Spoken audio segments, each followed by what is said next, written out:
The air over the Kasserine Pass still tasted of cordite. The February sun, a merciless white disk in a bleached blue sky, beat down on the scorched metal of knocked-out M3 tanks and the still forms of men in olive-drab uniforms.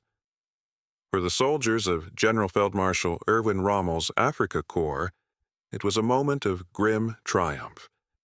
They had punched through the inexperienced American lines, a surprising and brutal victory that sent shockwaves all the way to General Eisenhower's headquarters in Algiers.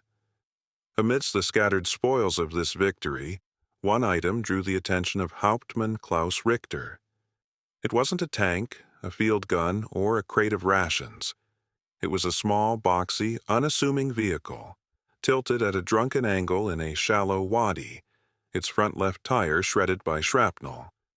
A Willys Overland Model MB.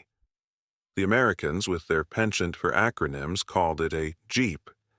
Richter, a man of 50 with steel-rimmed glasses and hands permanently stained by grease and oil, was not a frontline officer. He was an engineer, seconded from the Daimler-Benz works in Stuttgart, to keep Rommel's Panzers and Kübelwagens running on little more than grit and ingenuity. His world was one of tolerances, torque, and the beautiful, complex logic of a Maybach HL 230 engine. As his men towed the captured vehicle back toward their makeshift maintenance depot behind the Jebel Samama ridge, he walked alongside it, his eyes tracing its form with a professional, dispassionate curiosity. It was crude. The body panels were simple stamped steel, the welds were thick and functional, and comfort was clearly an afterthought. A young, cocky lieutenant named Franz Bauer, his face flushed with the success of the morning's assault, slapped the vehicle's hood. "Look at this, Herr Hauptmann," Bauer scoffed. "A tin box on wheels. It's like a farmer's cart. Is this the best the great American industrial machine can produce? Our Kübelwagen is a work of art by comparison." Richter didn't answer immediately. He ran a hand over the simple 9-slot grille. He noted the utter lack of extraneous parts. The headlights could be pivoted to illuminate the engine for nighttime repairs. The windshield could be folded flat. Even the shovel and axe were mounted externally with simple clamps. There was a brutalist simplicity to it, an absence of the prideful, intricate engineering he was used to. It wasn't built to be admired. It was built to function. "Perhaps," Richter said quietly, his voice a low rumble against the desert wind. "But art does not win a war of this scale, Lieutenant. Bring it to the workshop. I want to see its bones." That evening, as the desert temperature plummeted and the stars emerged with an unnerving clarity, the Jeep sat under the stark glare of a single generator-powered bulb in Richter's canvas-draped workshop. The smell of hot metal, oil, and the faint sweet scent of leaking antifreeze hung in the air. The sounds of the distant sporadic artillery duels were a constant reminder that their victory was a mere pocket in a vast and shifting front. Richter found a canvas satchel wedged under the driver's seat. Inside, he found a half-eaten bar of Hershey's chocolate, a dog-eared manual titled TM9803, and a letter. The letter was written in pencil on thin paper, the script earnest and looping. "Dearest Mary," it began, "the sand here gets into everything, but Sally and I are holding up. I call the Jeep Sally. She's not much to look at, but she's tougher than a $2 steak and has pulled us out of more trouble than I can count. We went places today I wouldn't try to take a mule. General Patton is pushing us hard. He says we're going to run Rommel right out of Africa." Richter folded the letter carefully and placed it on his workbench. Sergeant Frank Miller. He looked from the name to the vehicle. Sally. It wasn't just a machine. It was a partner.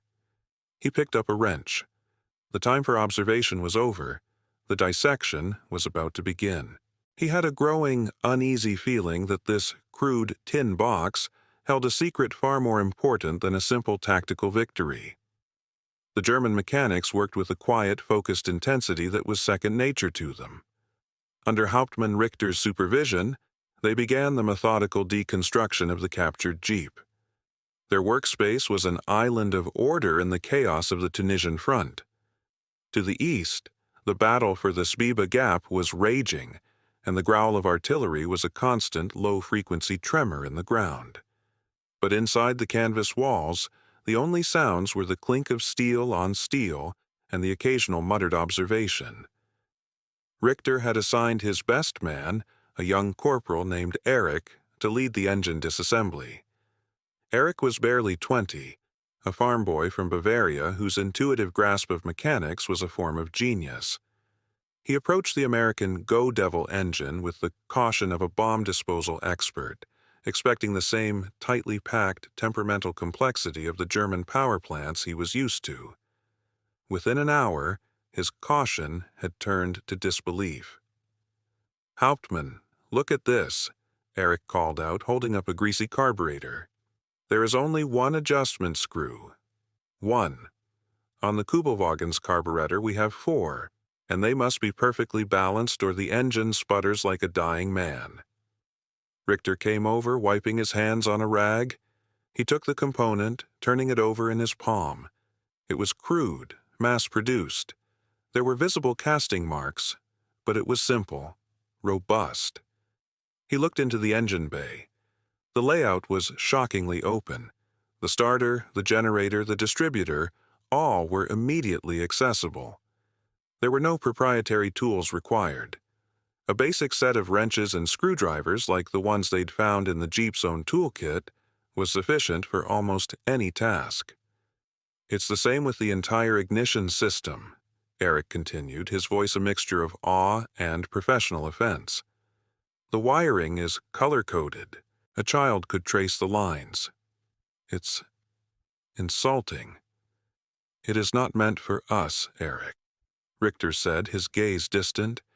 "It is not for a trained mechanic in a fully equipped workshop.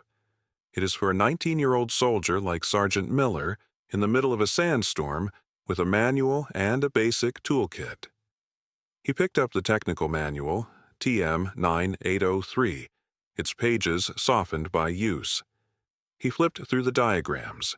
They were clear, simple, step-by-step illustrations. To remove the fuel pump, first disconnect the fuel line, A, then remove the 2 mounting bolts, B. There was no theory, no complex schematics, only a direct, unadorned process. It was then that the arrogant Lieutenant Bowers swaggered in, a captured American helmet swinging from his belt. "Richter, still tinkering with the go-kart? Good news. The 10th Panzer Division has taken the airfield at Thalepte. The Amis are running like scared rabbits. We've broken them." Richter looked up from the manual, his expression unreadable behind his spectacles. "For today, yes, Lieutenant, but their defeat is temporary." Bauer laughed. "Temporary? Have you seen them? They are soft. They fight without conviction. This victory proves our superiority." "This vehicle proves our folly," Richter retorted, tapping the Jeep's hood. His voice was quiet but carried a chilling weight. "We measure superiority in the performance of a single machine. A Tiger tank is a masterpiece of engineering, but it requires a team of specialists to maintain bespoke parts that are hard to manufacture and a river of fuel. It is a Teutonic knight in shining armor." He gestured around the disassembled Jeep. This is a peasant with a pitchfork. It is made of simple, interchangeable parts. See these bolts? They are the same on the fender, the engine mount, and the bumper. The engine itself is a pre-war civilian design, proven and reliable. They are not inventing, they are reproducing. While we build one Tiger, they can build 100 of these. They can afford to lose them. They can be repaired in the field by anyone who can read a picture. We cannot. Bauer's smirk faltered, replaced by a flicker of confusion and anger. He saw a tin box. Richter saw a philosophy of warfare that was utterly alien to their own. It was a philosophy of mass, of disposability, of relentless, overwhelming quantity. The victory at Kasserine was a brilliant tactical maneuver, a testament to Rommel's genius. But Richter, surrounded by the guts of this humble American machine, was beginning to understand that tactics, no matter how brilliant, might be irrelevant in the face of a logistics machine that could blot out the sun. He looked past Boer, out through the opening of the tent. The desert was turning a deep purple as dusk fell. A single victory was a grain of sand. The Americans, he realized, were the desert itself, and the storm was just beginning. The news from the front lines over the next few days was a confusing mix of triumph and stalemate. While the German panzers had initially shattered the American defenses, the Allied line had not completely collapsed. Under the command of figures like General Lloyd Fredendall, the U.S. forces were scrambling to regroup, but the real pressure came from the British First Army, under General Kenneth Anderson, who began to counterattack from the north near Thala. The brilliant initial thrust of Rommel's plan was bogging down. Fuel was becoming critically low, and ammunition was being rationed. The victory at Kasserine, which had felt so decisive, was now revealing itself to be a costly tactical success with a little strategic follow-through. Inside Richter's workshop, the analysis of the Jeep continued with an almost religious fervor. It was no longer just a technical assessment. It had become an obsession, a search for an answer to a question that haunted Richter's sleep. The question was not how they had built this vehicle, but why. They tested the four-wheel drive system, marveling at its robust transfer case. Eric managed to get the Go Devil engine running, and its simple, throaty rumble filled the workshop. It wasn't a finely tuned roar like a German engine. It was a stubborn, agricultural chug that spoke of reliability over performance. They drove it over the rocky terrain behind the ridge, and its short wheelbase and high ground clearance allowed it to scramble up inclines that would have immobilized a Kubelwagen. It was agile, tough, and ridiculously versatile. One evening, while examining the frame, Richter's fingers brushed against a small, welded metal plate near the driver's side floor. It was stamped with a series of numbers and letters. It wasn't a military marking. It looked like something from a factory. Willys Overland Motors, Toledo, Ohio, USA. Model MB serial. No, 2015-88, date of delivery, 12th and 1542. Richter stared at the plate for a long time. Toledo, Ohio. The name meant nothing to him, just a dot on a map of a distant continent. But the date, December 15th, 1942. He did a quick, chilling calculation.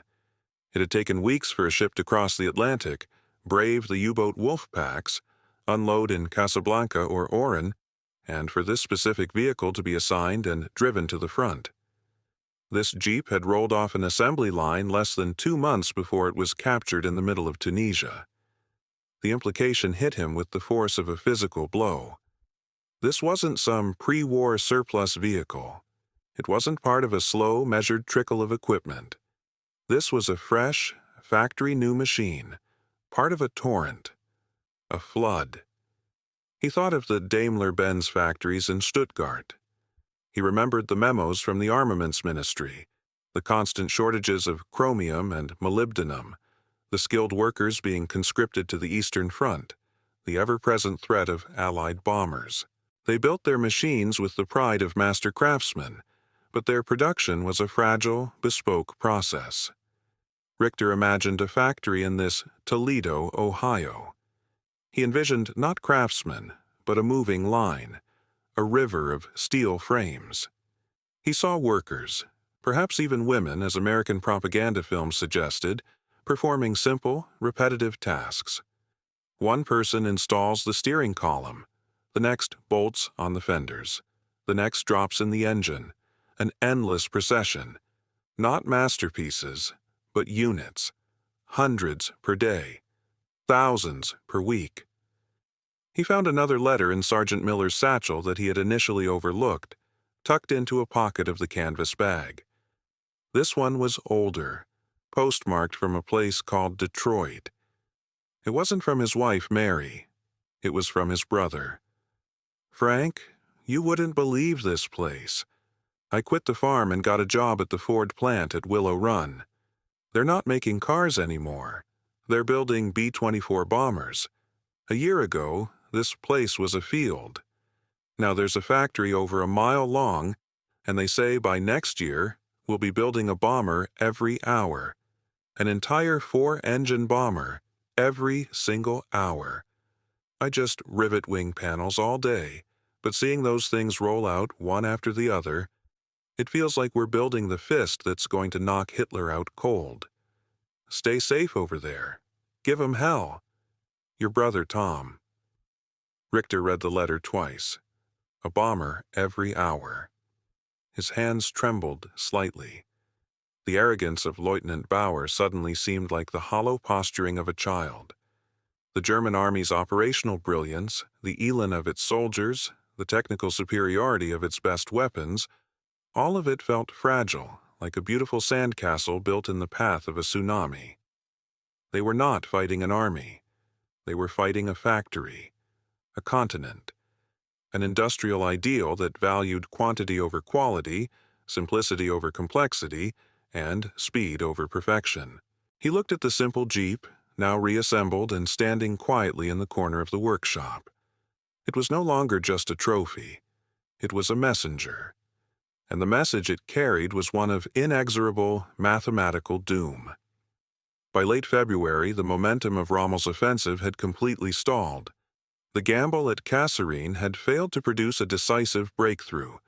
Allied resistance, initially brittle, had stiffened into a wall of grim determination. Eisenhower, stung by the initial defeat, had moved decisively, placing the fiery General George S. Patton in command of the now chastened U.S. Duratis Corps. The change was palpable even from the German side of the lines.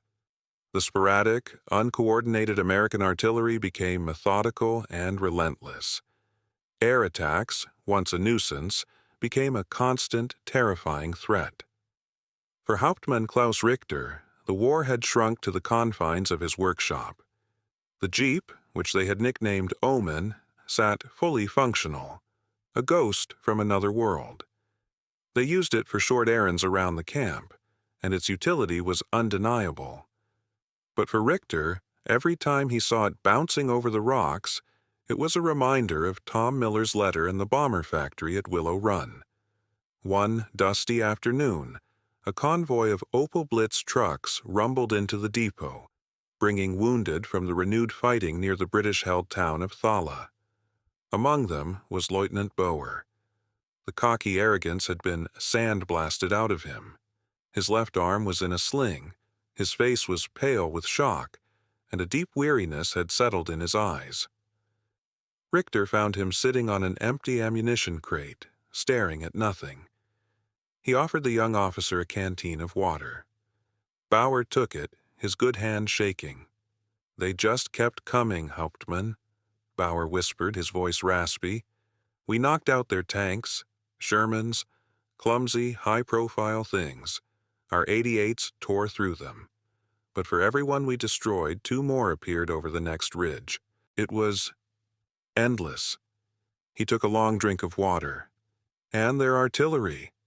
It doesn't stop, day and night. They're not aiming at anything specific. They're just erasing the landscape. We advanced 2 kilometers in the morning, and by evening, we had lost 3. Not to a brilliant counterattack, just to weight. The sheer weight of their metal." Richter sat down beside him. He didn't say, "I told you so." There was no triumph in being right about this. "I saw one of those little jeeps," Bauer continued, his eyes unfocused. "It was towing an anti-tank gun, a little 37mm useless against our panzers. But it was there, in a place a truck could never reach. Later, I saw another one, a red cross painted on its hood, bouncing through shell craters to retrieve wounded. Then another, with a radio aerial whipping in the wind, a forward observer directing the shelling. They were everywhere, like ants." He looked over at the captured jeep, parked near the workshop.